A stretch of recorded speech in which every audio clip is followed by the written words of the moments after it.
Bismillahirrahmanirrahim. Assalamualaikum warahmatullahi ta'ala wabarakatuh.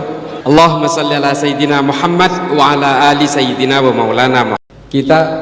Ketika mereka tahu bahwa orang NU ini sangat menghormati para habaib, lalu mereka menggunakan para habaib untuk memecah belah. Ini kan sebenarnya teknik belah bambu, sama seperti yang dilakukan oleh Snoop Hurgronya, sama persis. Yang satu diinjek, satu diangkat. Ini kan sama seperti ini prosesnya. Dan memecah belah orang-orang di berbagai negara, termasuk apa yang dilakukan oleh kelompok-kelompok garis keras di Jerman misalnya, Baader-Meinhof juga menggunakan pola yang sama. Teknik memecah belah ini kan sebenarnya teknik lama yang juga dilakukan oleh orang-orang kiri, kelompok-kelompok sekuler seperti PKI misalnya atau komunisme. Ini sama sebenarnya. Apa yang ditulis oleh Said Qutb dalam Ma'alim fil Thariq misalnya, teknik memecah belah ini juga dilakukan. Kalau istilahnya mereka itu membentuk toliah-toliah, membentuk kekuatan-kekuatan elit kecil yang kemudian supaya bisa menjadi segregasi, pemisah antara pihak lawan dan pihak yang pro kita. Ini dilakukan di dalam kelompok-kelompok NU, termasuk NU garis lurus, NU garis miring, NU garis cepat lah, apalah itu. Ini kan sebenarnya upaya memecah belah yang mungkin saja mereka tidak tahu sebagai bagian dari proksi, sebagai alat. Bisa jadi mereka tidak tahu, tapi mereka kepancing karena memang tidak menggunakan logika-logika dasar. Karena begini, penyakit manusia itu adalah ketika merasa paling. Ini penyakit manusia ini, merasa paling pinter, merasa paling hebat, bahkan merasa paling melarat pun itu bahaya. Dan penyakit manusia itu kan supremasis, ingin menguasai orang lain. Semua penyakit manusia itu adalah supremasis. Suami aja ingin menguasai istri, istri ingin menguasai suami, ini dalam entitas terkecil. Ini penyakit manusia. Dan sifat dasar manusia yang human nature ini sebagai makhluk supremasis inilah yang dimanfaatkan oleh orang yang ingin memecah belah satu entitas. Dan ini praktek lama, bukan hanya terjadi hari ini, bukan hanya terjadi dalam Islam, bukan hanya terjadi dalam Kristen. Semua peradaban manusia mengalami perpecahan-perpecahan ketika bersinggungan dengan keinginan-keinginan yang supremasis, keinginan-keinginan kekuasaan. Allah sebenarnya tahu persis pastinya bahwa kekuasaan tertinggi itu the Almighty, Ta'ala itu kan sebenarnya ada di tangan Allah. Tapi kemudian manusia berusaha mengkloning berbagai kekuasaan-kekuasaan yang ekstra ini, yang betul-betul prima ini, untuk dikloning kepada dirinya, seolah-olah dirinya ini punya hak untuk merebut wilayah-wilayah ketuhanan itu. Ini bukan sembarangan yang menulis. Ini yang menulis ini Imam An-Nawawi. Jadi hal-hal seperti inilah kemudian yang menggiring manusia kepada sifat-sifat supremasis yang kadang-kadang rasio akalnya dimatikan sendiri. Fitur-fitur rasio akalnya tidak dipakai karena itu. Karena seperti kata Mbak Ya ini kemudian membuat orang itu jadi hilang pikirannya karena ambisi-ambisi supremasis itu tadi. Termasuk garis lurus lah apa. Sebenarnya kalau mau mikirin kalangan Nahdien, apa susahnya sih menjadi satu? Berikan ide-ide yang konstruktif, lalu kemudian berikan ini kepada umat. Ini kan nggak ada yang kepikiran ke situ karena supremasis, dia ingin membentuk organisasi sendiri, ingin menghegemoni sendiri, dan ini berlangsung semua. Kita tahu. Tapi begini, kalau kita mau bercerita soal umat Islam ini, mohon maaf, saya harus membandingkan dengan umat lain. Orang Kristen itu jauh lebih brutal konfliknya daripada orang Islam. Mereka itu jauh lebih brutal, sangat brutal. Tapi kemudian mereka selesai dengan perjanjian-perjanjian. Ada Westphalia Agreement, ada Peace of Prague namanya. Lalu semua orang Kristen hari ini tidak mau lagi tergiring dengan kepentingan-kepentingan politik. Selesai mereka. Mereka bisa memisahkan antara kepentingan-kepentingan agamawi, kepentingan spiritual dengan kepentingan-kepentingan kenegaraan yang bersifat sekuler. Mereka pisahkan itu. Memang efeknya akhirnya adalah mereka sulit mengendalikan umatnya. Di Amerika itu Pak, yang datang ke gereja itu orang kalau udah mau mati, kalau udah tua pakai tongkat, pakai kursi roda itu baru ke gereja. Dan bahkan sekolah saya ini sekolahnya gereja, Zaituna Institute.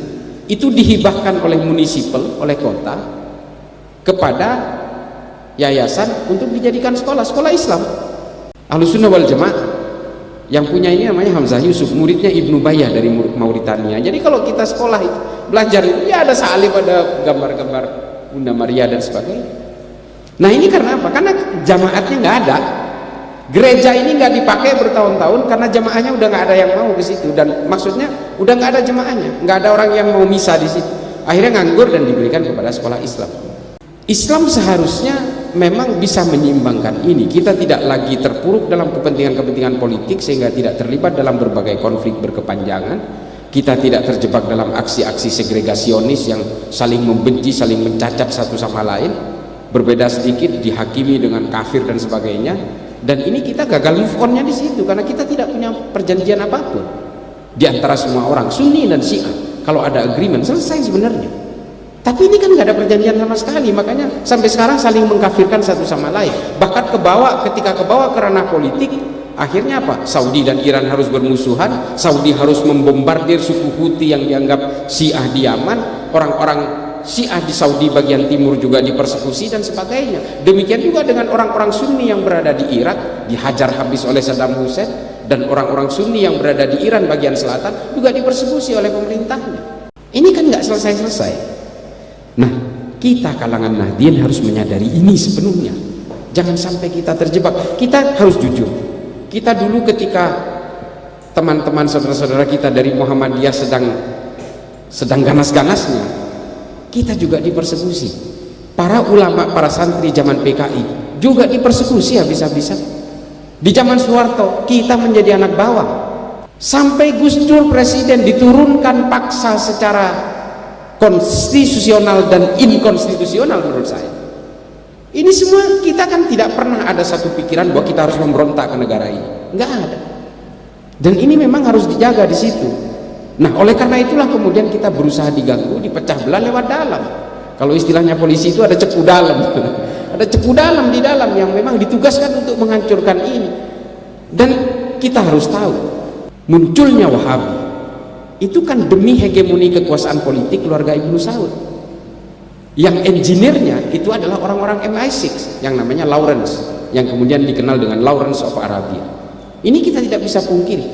Kita berpikir mungkin naiknya Soeharto dan tenggelamnya Soekarno itu bukan karena operasi intelijen. Operasi intelijen.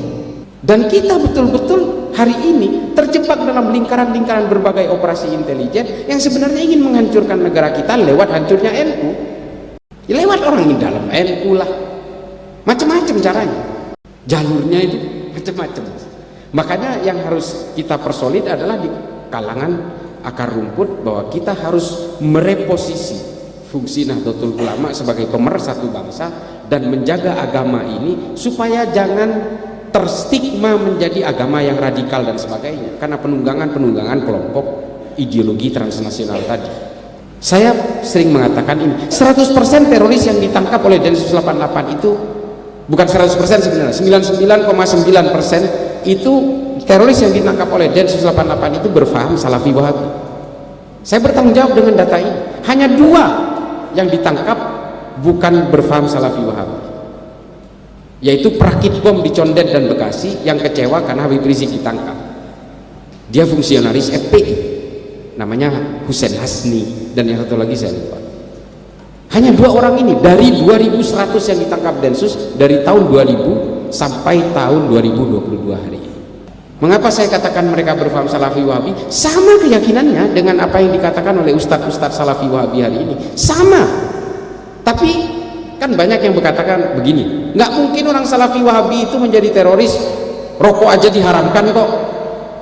Rokok itu diharamkan karena membahayakan dirinya sendiri. Nggak mungkin orang Salafi itu menjadi teroris, membahayakan orang lain. Pada awalnya iya Pak, pada awalnya iya.